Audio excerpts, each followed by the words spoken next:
What prehistoric people looked like millions of years ago. Imagine standing face to face with a human who lived 2 million years ago. Their eyes look familiar, yet their face is rugged, their body shaped by a life in the wild. Would you recognize them as one of us, or see them as something entirely different? This is not just about bones and fossils. It's about identity, survival, and the story of how humans became human. Faces from the dawn. Picture this, a dry African plain 2 million years ago. The sun beats down on endless grasslands, and from the dust emerges a figure walking upright. At first glance, you recognize something human, 2 legs, 2 arms, a face. But the longer you stare, the more alien it feels. The skull is low and sloping, the brow heavy, the jaw juts forward with strength you can almost sense. This is not you. This is not me. Yet, this is family. When we talk about what prehistoric people looked like, we often imagine crude, wild versions of ourselves. Hairy, hunched cavemen wielding clubs. But the truth is far more fascinating and far more complex. The earliest humans, our ancestors who lived millions of years ago, were not simply less evolved versions of us. They were perfectly adapted to their own worlds, carrying features that tell us not just about biology, but about survival, environment, and destiny. Fossils reveal the outlines of these ancient faces. Australopithecus, one of the earliest known human-like species, walked upright, but carried a face still marked by ape-like traits. Large teeth, powerful jaws, and long arms built for climbing. Imagine encountering one. Their eyes would still hold something familiar, something that speaks to the human spark, yet their appearance would blur the line between human and animal. Fast forward through time, and the story changes. Homo habilis, handyman, appears. Their faces are less ape-like, the skull slightly larger, the beginnings of something we would eventually recognize as human thought. But still, if you locked eyes with them, you'd feel the uncanny strangeness, a reflection of humanity in an unfamiliar mirror. What prehistoric people looked like was not random. It was shaped by climate, by food, by predators, by survival itself. The heavy brow ridges, they weren't just bone, they were shields against the harsh sun, against physical stress, against a life lived without comfort. Their strong jaws, a tool to crush raw roots, tear tough meat, and chew survival into existence. Their lean, powerful bodies were not sculpted in gyms, but in the daily war against hunger and danger. It's tempting to see them as primitive, but here's the twist. If you placed one of these prehistoric beings in front of you today, you would not laugh at their appearance. You would be stunned by their presence. Their bodies radiated raw strength. Their faces told the story of adaptation, and their eyes, yes, their eyes, would remind you that you are looking at the very foundation of your own existence. Every ridge of bone, every curve of muscle, every scar of survival they carried was a page in the book of humanity. And it's in their faces, preserved in stone and imagination, that we find the first chapters of who we are. If you could walk beside one of these prehistoric humans, you would instantly notice how different their bodies moved compared to ours. Their strides were shorter, their postures more forward-leaning, their arms swinging in ways that hinted at their climbing past. They weren't clumsy, though. Every movement was efficient, every muscle designed by necessity. They didn't carry gym-trained strength, they carried survival strength. The kind you earn by hunting, gathering, and fighting every day just to see another sunrise. Their faces told the same story. Look at the skulls of Homo erectus, the upright man who lived nearly 2 million years ago, and you will see broad foreheads, thick brow ridges, and a jawline built like stone. This wasn't just biology, it was engineering. Imagine chewing fibrous roots day after day, pounding stone tools against bone to break marrow, ripping through sinew without knives or fire. Their bodies required toughness, and that toughness was written across their features. But what's most remarkable is that despite their rugged appearance, they were slowly becoming us. Homo erectus had larger brain cases, more proportioned bodies, and a striking resemblance to the human silhouette. If you dressed one in modern clothes and saw them from a distance, you might not even notice the difference. Only up close, when you saw the shape of the skull, the pronounced jaw, and the piercing eyes, would you realize you were staring into a window of deep time? The eyes are where everything changes. Fossils cannot fully preserve them, yet scientists agree that prehistoric people carried eyes that burned with the same light of awareness that we do. Imagine the gaze of someone who has never seen a city, never held a phone, never known the concept of comfort. Yet in that gaze, you see intelligence, caution, and the spark of imagination. That's what makes studying their appearance so haunting. It's not about bones, it's about recognition. Think about it. When you see a reconstruction of a Neanderthal face, broad nose, powerful jaw, deep-set eyes, something inside you stirs. You don't just see a fossil brought to life, you see a cousin. You see someone who might have laughed, feared, or loved in ways not so different from you. That recognition bridges millions of years and reminds us that what we call prehistoric is not a distant alien race. It is us, stripped of modern disguise. Their appearance was their shield, their armor, their story. Every brow ridge was a sun visor. Every muscle was a tool. Every scar was a memory etched into skin. They weren't primitive caricatures. They were the most advanced beings of their time. And without their rugged forms, without their survival-shaped faces, we would not exist today. Imagine sitting by a fire in the deep night of the African savanna. Shadows flicker on the faces of a small group huddled together. Their features are rough, their jaws powerful, their brows heavy. But in the glow of the flames, you notice something else. You notice expressions. A spark of curiosity in the eyes of a child, a look of caution from the elder scanning the darkness, a fleeting smile shared between two hunters who return with food. In these moments, the prehistoric face is no longer strange. It's human. That's the paradox of looking back millions of years. On one hand, the faces of early humans appear foreign to us, built for a harsher world molded by survival. On the other hand, they reflect something universal, the ability to feel, to communicate, to belong.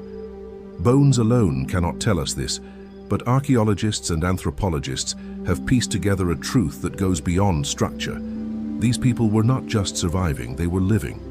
Reconstructions based on skulls, DNA, and environmental studies show us a variety of appearances.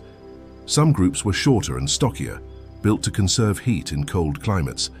Others were taller and leaner, bodies designed to outrun prey and withstand relentless sun. Their faces were not uniform. There was diversity even then. Some had broad noses that warmed cold air. Others had wide jaws that crushed tough vegetation. And still others carried smaller, more delicate features, hinting at the direction evolution would take. But appearance is more than adaptation. Think of the eyes again. If you looked into the eyes of Homo erectus or Homo habilis, or even Australopithecus before them, you might feel a strange chill, not because they were alien, but because you would see yourself, not in the details but in the essence, the awareness, the recognition, the unspoken question, who are you and what are you doing here in my world? And that's the heart of Chapter 1. Prehistoric people looked different from us in bone, in muscle, in posture. Their faces carried strength we can hardly imagine, shaped by battles against hunger, predators, and the elements. But behind those faces, inside those gazes, was the seed of humanity that would one day build cities, paint art, and wonder about the stars.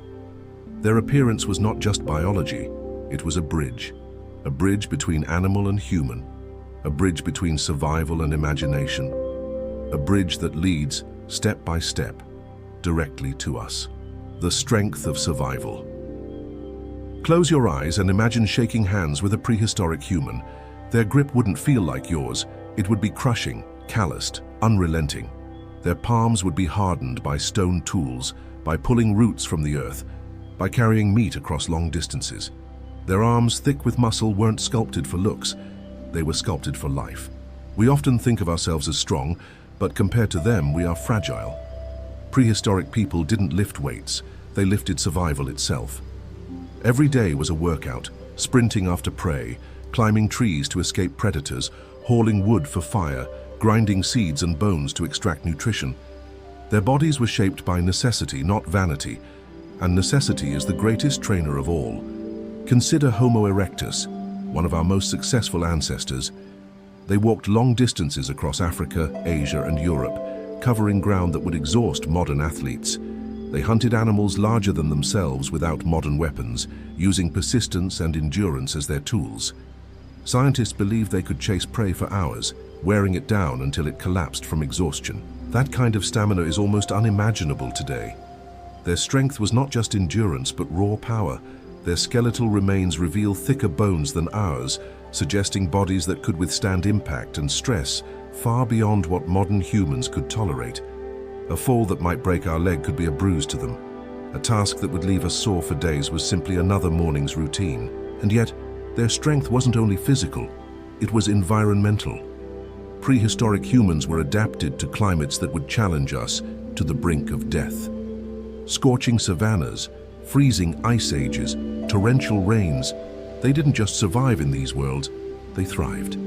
Their muscle, their lungs, their very skin worked as armor against a planet that tested them endlessly. Think of a modern marathon runner, a bodybuilder, or a soldier in peak condition. Impressive, yes, but those individuals train with purpose and support. Prehistoric people didn't train. They lived in a constant state of battle readiness. Strength wasn't optional, it was survival. And here's the most fascinating part. Their strength shaped their appearance. Broad shoulders, long limbs, thick necks, deep chests. These weren't random features. They were the blueprint of survival, etched into the body by the relentless hand of evolution. Their very faces carried the marks of toughness, jaws that chewed what we couldn't digest, brows that shielded eyes from the sun, skulls thick enough to endure. When you imagine them now, don't see cavemen as clumsy brutes. See them as elite athletes of existence, forged in an arena where weakness meant death. Their strength was their language, their defense, and their identity. Without it, humanity's story would have ended before it began. So imagine waking up in a prehistoric world. There is no roof over your head, no fridge full of food, no bed to keep you safe through the night. The first thought that enters your mind isn't luxury, it's survival. And survival begins with the body. Every dawn demanded labor, and every night tested endurance. This daily grind carved prehistoric people into living machines of strength. Take hunting, for example. Today we picture hunters with bows, guns, or traps. But for millions of years, hunting meant only one thing: your body versus the wilderness. To catch prey, prehistoric humans didn't rely on speed alone. They relied on persistence. Scientists call it persistence hunting. Imagine chasing an antelope for hours under the blistering sun, never letting it rest, forcing it to collapse from sheer exhaustion. The hunters weren't faster. They were more relentless. Their long legs, sweat glands, and endurance-driven lungs gave them an edge no predator had. That kind of stamina built bodies we can scarcely imagine. Gathering food was no less demanding. Digging up roots hardened hands like stone. Carrying baskets of berries over miles trained backs and shoulders as naturally as any weightlifting program. Even children joined the effort, building strength from the moment they could walk. Food wasn't convenience, it was a physical test written into every meal. And then there was survival against predators. Lions, saber-toothed cats, giant hyenas. Prehistoric humans lived alongside monsters that would terrify us today. Survival meant climbing, sprinting, lifting, fighting. Their reflexes had to be sharp, their muscles primed. Even sleep was never fully safe. Their bodies learned to rest lightly, ready to spring at the sound of a snapping twig in the dark.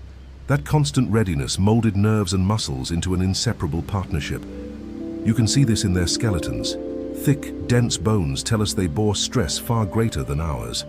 Shoulder sockets angled for throwing stones and spears. Long, curved fingers perfect for gripping tools, pulling, and climbing. Every detail of their body was written by necessity, not choice. Compare that to us today. We live cushioned lives, our survival outsourced to technology. We don't chase prey. We buy it wrapped in plastic. We don't climb trees. We climb staircases. We don't fight predators. We scroll past them on screens. Our bodies, once built for war with nature, have softened. But theirs never had the luxury of weakness. And perhaps the most remarkable thing, they weren't just strong as individuals, they were strong as groups. Hunting, gathering, carrying, defending, it all required collective strength. A single body was powerful, but many bodies moving with shared purpose were unstoppable. That unity of survival forged muscles, endurance, and resilience, not just in one person, but in entire tribes. Their strength wasn't extraordinary to them. It was normal, it was expected. And in that normality, humanity's foundation was laid. Strength is not only in the muscles, it's in the mind. Prehistoric people carried both. To live in a world where every day could be your last required more than brute force. It required endurance of spirit, resilience of thought, and courage in the face of fear. Imagine standing at the edge of a dark forest. You hear the growl of a predator somewhere in the shadows. You have no flashlight, no weapon stronger than a sharpened stick, no safe shelter waiting for you nearby. What keeps you from running in blind panic? What keeps you from freezing in place? It is the kind of strength that doesn't show in bones or muscles, the strength of will. That mental toughness shaped them just as much as their bodies. They didn't just push through physical pain, they pushed through constant uncertainty. Would the hunt succeed? Would the rain destroy their shelter? Would rival tribes attack? The weight of these unknowns was heavy, yet they endured it daily. Their minds learned to adapt, to problem solve, to carry stress without breaking. And over generations, this invisible strength became part of what made them human. Their emotional endurance was equally powerful. Prehistoric people faced loss often. Illness, accidents, predators, death was always near. Yet, evidence shows they cared for their sick, buried their dead, and protected their young with ferocity. This wasn't weakness, it was another kind of strength. To carry grief yet keep moving, to love in a world of constant danger. That emotional resilience kept their tribes together, and unity was their ultimate weapon. Think about their children. Modern kids grow up in padded safety, but prehistoric children grew up in a crucible of survival. From an early age, they watched, learned, and copied. Throwing stones, climbing trees, tracking animals, skills that demanded not just muscle, but mental focus. Every mistake had consequences. A fall could mean a broken bone. A distraction could mean being caught by a predator. These lessons forged sharp minds and courageous spirits in bodies barely old enough to speak. Even the act of creating tools required a strength that blended mind and body. Striking stones to make sharp edges wasn't easy. It demanded precision, patience, and vision. One wrong strike could shatter the tool, but persistence, another form of endurance, kept them shaping the stone until it became a weapon of survival. So when we talk about the strength of prehistoric people, we cannot stop at their muscles. Their strength was layered. Physical power for the hunt, mental toughness to endure fear and uncertainty, emotional resilience to face loss and keep tribes together. Together, these forms of strength made them not just survivors, but pioneers. It's easy to see them as brutes, but in reality they were balanced warriors of body, mind, and spirit. Their strength was holistic. Their survival was proof of it. And that strength, visible and invisible, is what carried humanity forward through millions of years. Skin, hair, and the hidden details bones tell us about structure, but they don't tell us everything. To imagine prehistoric people as they truly were, we have to go beyond the skeleton and think about what covered it: skin, hair, and the fine details that gave them identity. Start with skin. For millions of years, humanity's story began in Africa under a scorching sun. To survive that sun, early humans developed dark skin, rich in melanin, a natural shield against ultraviolet radiation. This adaptation wasn't cosmetic, it was life-saving. Pale skin in the African savanna would have meant rapid burns, disease, and death. Dark skin was a survival tool, a built-in armor that carried humanity safely through its earliest chapters. But as humans migrated, their skin adapted again. Those who moved north into colder, less sunny climates slowly developed lighter skin, allowing them to absorb more sunlight and produce vitamin D in environments where the sun was weaker. This didn't happen overnight. It took tens of thousands of years. Imagine the faces of different groups scattered across the globe, some dark, some light, some in between, all of them products of their landscapes. Skin tone was not about beauty standards, it was a direct response to survival. Now, picture the hair. Unlike apes who are covered in fur, prehistoric humans shed much of their body hair. Why? because losing hair was an evolutionary advantage.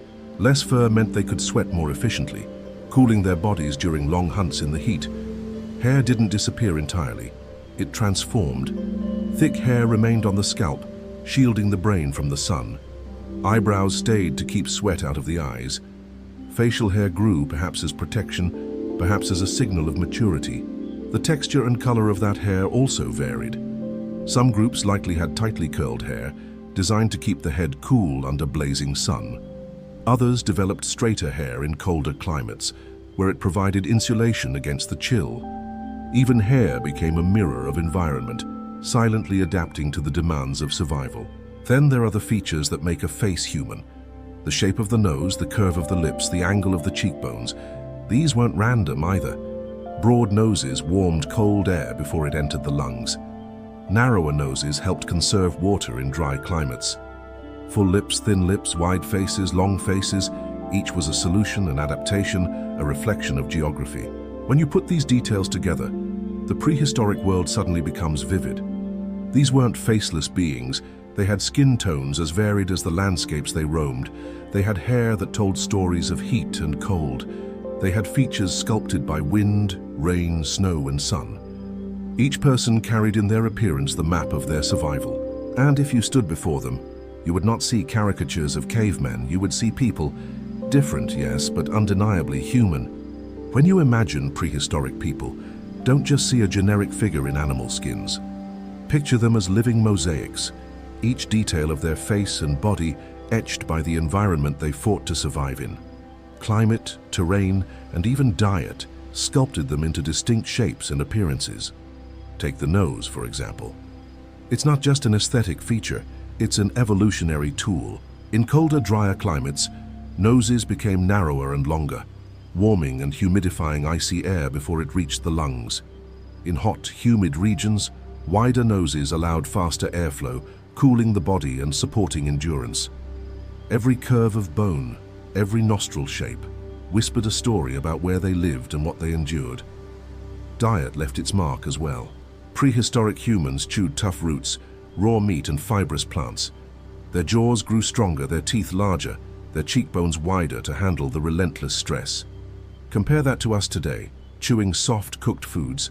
We have smaller jaws, weaker bites, and even dental crowding. Their faces were sculpted by survival meals, ours by convenience. Even their skin carried the memory of environment. In colder regions where sunlight was scarce, lighter skin evolved to absorb every ray possible, fueling vitamin D production to keep bones strong. In equatorial heat, darker skin protected from the sun's punishment, reducing the risk of disease. What might seem like cosmetic differences to us today were, for them, matters of life or death.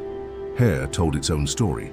In the humid tropics, tightly coiled hair acted like a built-in cooling system, keeping the scalp from overheating. In colder climates, straighter, denser hair held warmth closer to the skin, a natural insulator. Even facial hair likely carried meaning, protection against frost, signals of maturity, perhaps even social markers among groups. What we trim, style, or shave today was once another tool of survival. Height and body proportions shifted too. In warmer environments, bodies grew taller and leaner, shedding heat efficiently. In colder zones, people grew shorter and stockier, conserving warmth. This principle, known as Allen's rule in biology, shaped prehistoric humans into living reflections of their climate. Imagine walking from Africa's savanna to Ice Age Europe.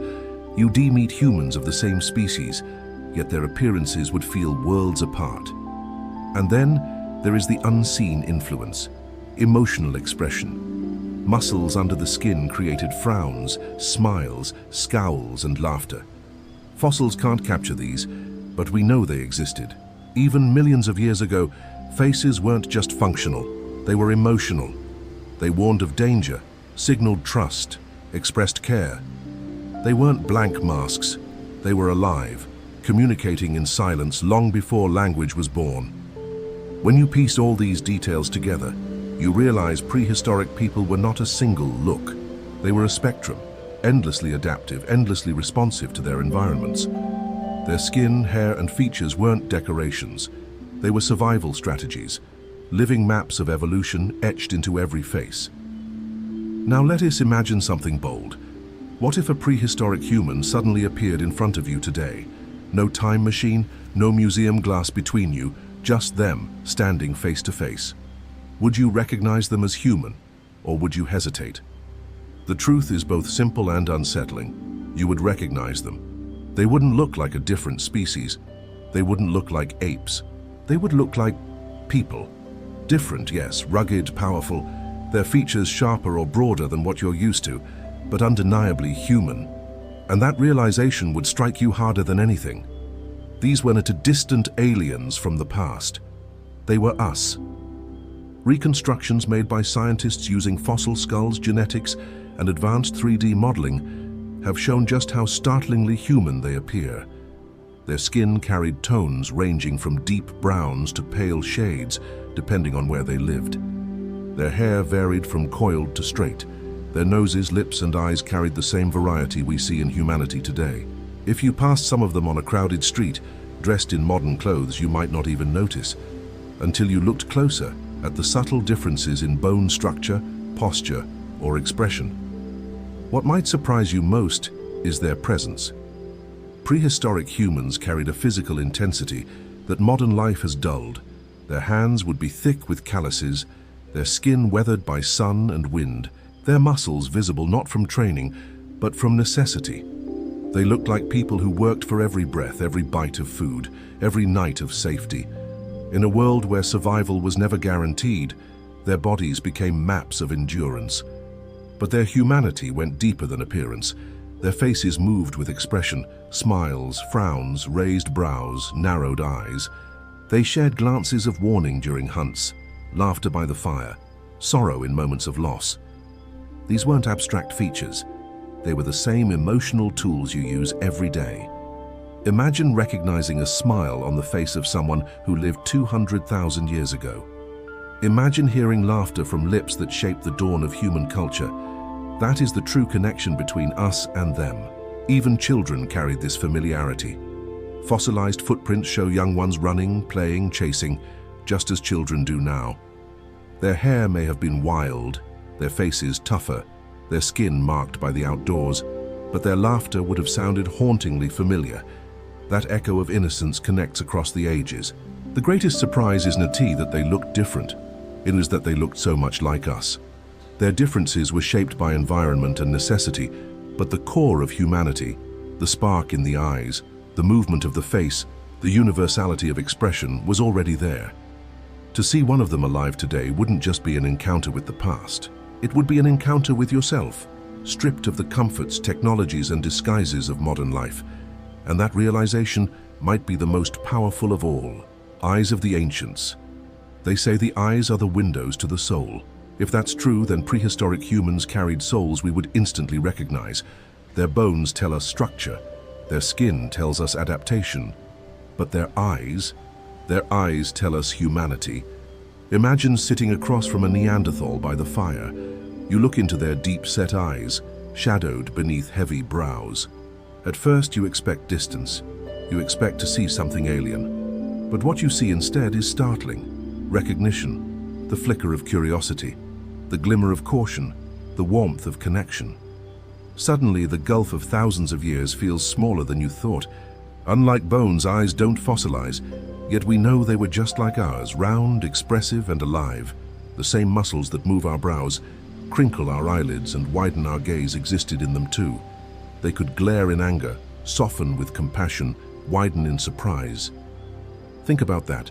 A prehistoric child looking up at a parent with pleading eyes would look no different from a child today. That shared emotional language is older than words themselves. Those eyes were also survival tools. On the hunt, a glance could signal direction, danger, or opportunity. In the safety of camp, a raised brow or squint could spark laughter, comfort, or warning. Before language fully developed, their eyes were their speech, a silent code, passed from gaze to gaze, binding tribes together in unity. And what about love, fear, or wonder? Those weren't inventions of modern times. Picture a young prehistoric couple locking eyes across a fire, their bond wordless but clear. Picture a hunter staring into the eyes of a predator in the grass, heart pounding, fight or flight surging through his body. Picture a mother cradling her child, looking into their newborn eyes with the same tenderness that mothers feel today. These moments are universal, eternal, written into the human story through sight and expression.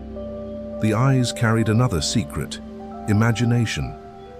In those ancient gazes flickered the beginnings of dreams, of questions, of wonder at the stars above.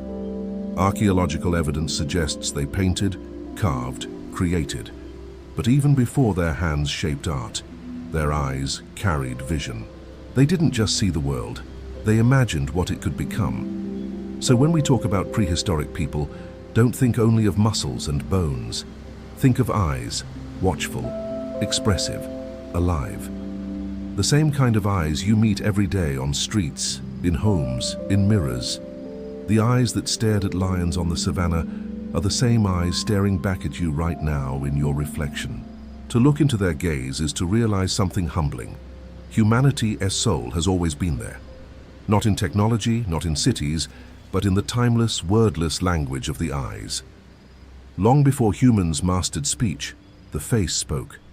It wasn't words that built trust, warned of danger, or inspired courage. It was expression. And at the center of every expression were the eyes. Imagine a hunting party moving silently through tall grass. The leader does not call out, does not shout. Instead, his eyes shift sharply to the left. In an instant, the group understands. Danger, movement, predator. No sound, no signal, just the electric pulse of a glance. That is how survival worked in a world where noise could mean death. Now imagine camp at night. A child begins to cry in fear of the dark. The mother does not need words. She kneels, holds the child close, and lets her eyes do the speaking. Calm, safe, protected.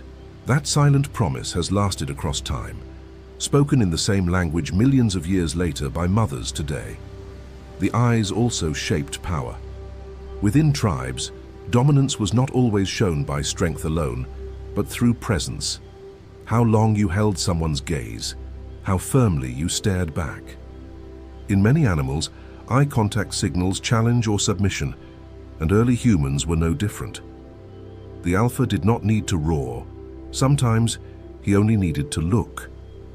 And in that look was the unspoken order. Follow me.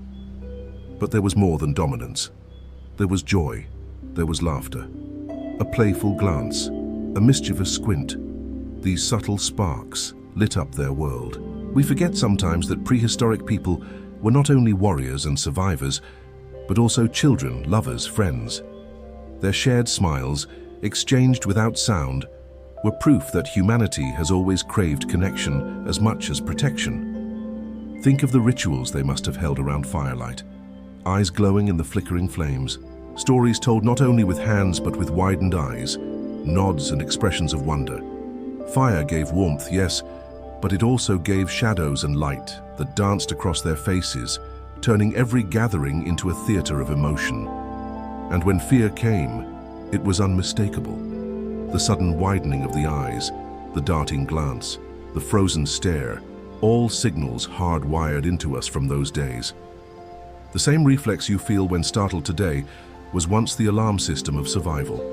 Prehistoric humans lived on that edge every moment, and their eyes were the flashing lights that warned the tribe. Even more fascinating is how those expressions built trust.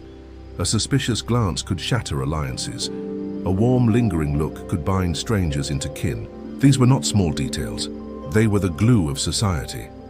Every tribe that endured did so not only with strength of arm, but with strength of expression, weaving silent bonds that kept them alive in a brutal world. So when we look back at those ancient faces, remember, their eyes carried entire conversations. They built alliances, inspired courage, comforted children, and even sparked the first flickers of love. Without words, they spoke everything, and in many ways they spoke more powerfully than we do today. When we think of eyes, we think of sight. But for prehistoric humans, eyes were more than tools for survival. They were windows to imagination. Behind every gaze was not only awareness of the world, but also curiosity about what lay beyond. Picture a small group huddled beneath a star-filled sky. The fire flickers low, shadows stretch long, and one child, barely old enough to walk, stares upward.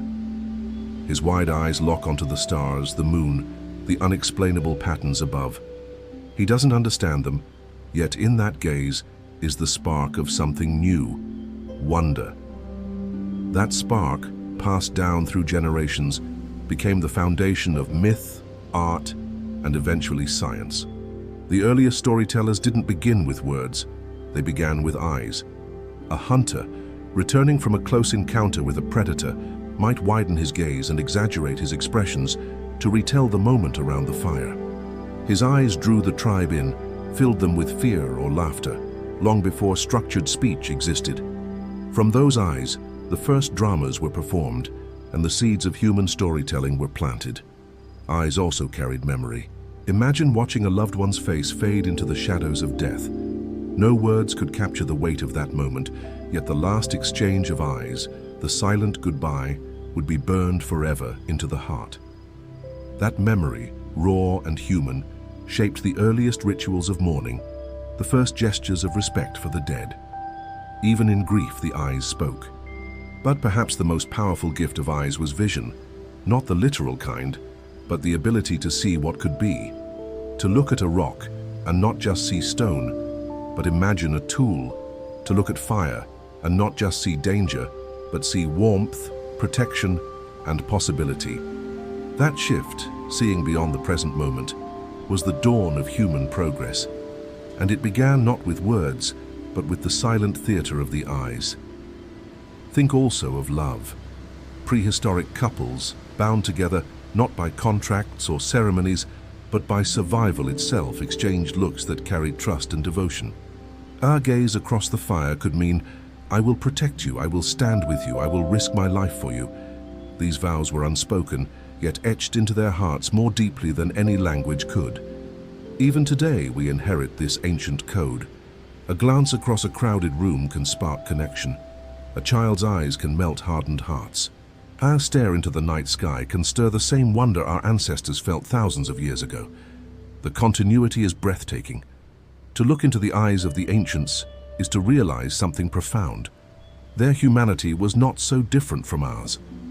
Behind those heavy brows and rugged features lived souls who dreamed, who feared, who loved, who imagined. Their eyes held the same fire we carry today. The fire of life, the fire of story, the fire of possibility. And that fire, passed from gaze to gaze across millions of years, is what makes us human. Mirrors through time stand in front of a mirror.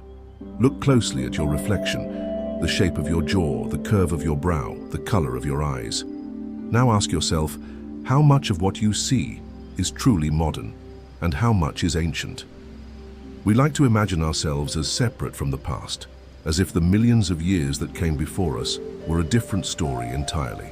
But the truth is this: you are a living museum of prehistoric traits.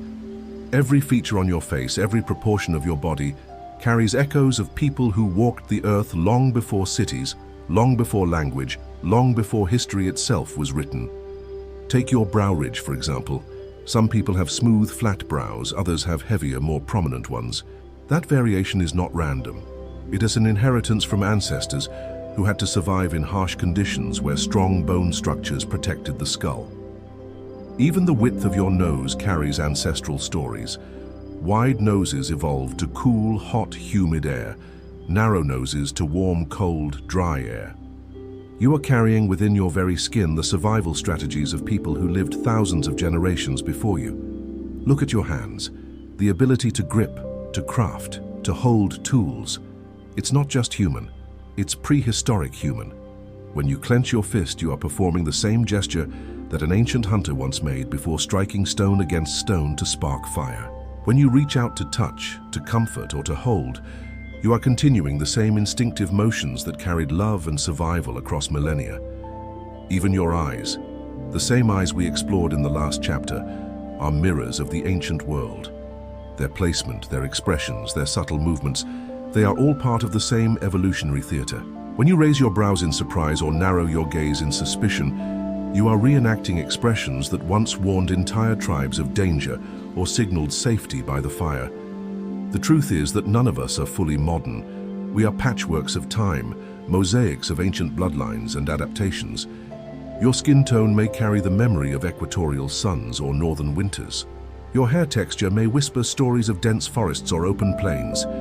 Even the way your muscles respond to strain or fatigue is not only yours, it is the echo of countless generations who hunted, built, fought, and endured. And yet, here's the humbling part. When those prehistoric people looked at one another, they did not see ancient. They saw family, they saw rivals, they saw lovers. They saw themselves. In the same way, when you look into the mirror today, you are not seeing something entirely separate from them. You are seeing their continuation. You are proof that they survived, that they adapted, that they endured every storm the earth threw at them. When you stand in front of the mirror, you are not looking at just you. You are looking at every human that came before, compressed into a single face. Culture, instinct, memory, these are not inventions of modern humanity. They are inheritances from prehistoric life. If you strip away the technology, the noise, the skyscrapers, what remains inside you is not new at all. It is ancient. Think of fear. Why does the crack of thunder make your heart race? Why do shadows in the dark stir unease, even when you know you're safe? These are not flaws in the brain. They are echoes. Prehistoric people lived in a world where storms meant danger, where darkness hid predators, where every sound in the night could be life or death. Your body still carries that alarm system, fine-tuned for survival millions of years ago. You are not afraid for no reason. You are afraid because your ancestors survived by being afraid. Now think of community. Why do we crave friendship, family, belonging? Because no human has ever truly survived alone. Prehistoric tribes were small, vulnerable, and surrounded by threats. Unity was strength. To be isolated was to die. That's why rejection stings, why loneliness burns. It is not a modern problem, it is the most ancient wound of all. And then there's rhythm, art, and story. Scientists have found flutes carved from bone, cave walls painted with animals in motion, carvings etched with care. Do you think these were hobbies? No, they were survival for the soul. Prehistoric people didn't just live to eat and sleep. They lived to remember. They sang to teach. They painted to preserve. They danced to connect. The same instincts that drive you to listen to music, watch films, or tell stories at night are the same instincts that drove them to paint on cave walls and drum against stone. Even your instincts of love and loyalty are prehistoric. The way a parent will fight for their child, the way lovers cling to one another, the way friends stand side by side in struggle. These are not cultural fictions, they are survival strategies written into our biology. A tribe that cared for one another outlived the tribe that did not. Compassion, empathy, sacrifice, these were not weaknesses, they were weapons of endurance. And consider hunger for exploration. Why does the horizon pull at you? Why do you feel the need to climb higher, walk further, seek more? Because prehistoric people did not stay in one place. They crossed rivers, mountains, and oceans with nothing but courage and firelight. The same restless urge that drove them out of Africa, across continents, into the unknown, still beats in your chest today.